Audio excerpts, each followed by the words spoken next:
اعوذ باللہ من الشیطان اللعین الرجیم بسم اللہ الرحمن الرحیم۔ امام علی علیہ السلام نے فرمایا ہر مرض کی دوا اس مرض کو لوگوں سے چھپانا ہے۔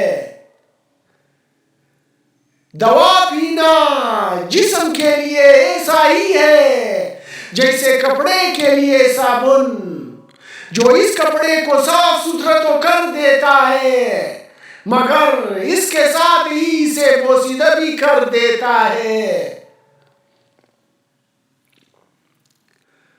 مسلمان کو اس وقت تک دوا استعمال نہیں کرنا چاہیے جب تک اس کا مرض اس کی صحت پر غالب نہ آ جائے۔ بہت سی دوائیں بیماریوں کی باعث ہوتی ہے۔ ہر بیماری کی ایک دوا ہے۔ جو بقا چاہتا ہے اور بقا تو ہے ہی نہیں، اسے چاہیے کہ صبح سویرے بیدار ہو، عورتوں سے کم مل ملاپ رکھے اور چادر ہلکی کرے۔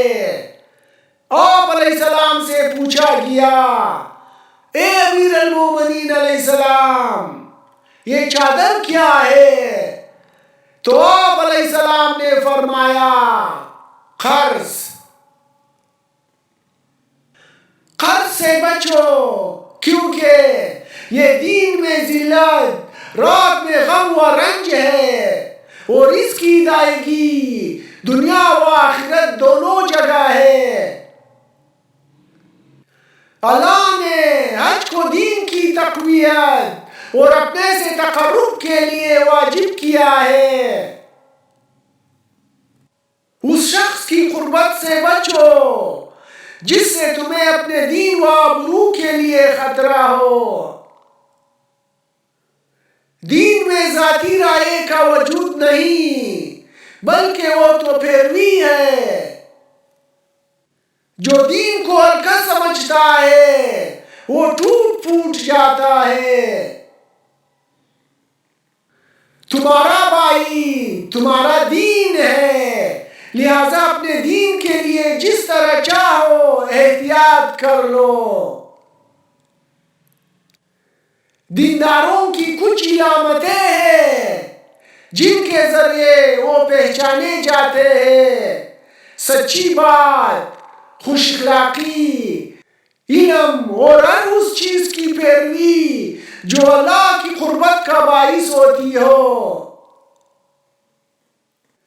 دین کو اپنی پناہ گاہ اور عدل کو اپنی تلوار بنا لو تو تم ہر برائی سے بچے رہو گے اور ہر دشمن پر غالب رہو گے۔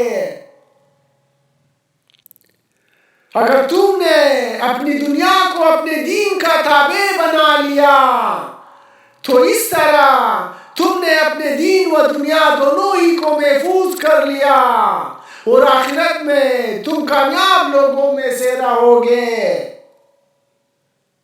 مقصد دین امر بالمعروف نہی عن منکر اور حدود قائم کرنا ہے۔ عافیت کے 10 جز ہے جن میں ذکر الہی کے علاوہ 9 اجزاء خاموشی میں ہے اور 1 جز بے وقوفوں کی صحبت سے پرہیز میں ہے۔ اللہ کو غافلوں کے درمیان یاد کرنے والا اس سرسبز پودے کی طرح ہے جو خشک گھاس کے درمیان ہو، یا اس تعمیر شدہ گھر کی طرح ہے جو خرابات کے درمیان ہو۔ 3 کام بڑے مشکل ہے، ہر حالت میں اللہ کو یاد رکھنا، مال کے ذریعے اپنے بھائیوں کی مدد کرنا اور لوگوں کے ساتھ خود سے انصاف کرنا۔ خلوت کو ذکر اللہ سے پور کرو اور نعمتوں کے ساتھ شکر ادا کرو۔ جس نے اللہ کو یاد کیا اللہ اسے یاد رکھے گا۔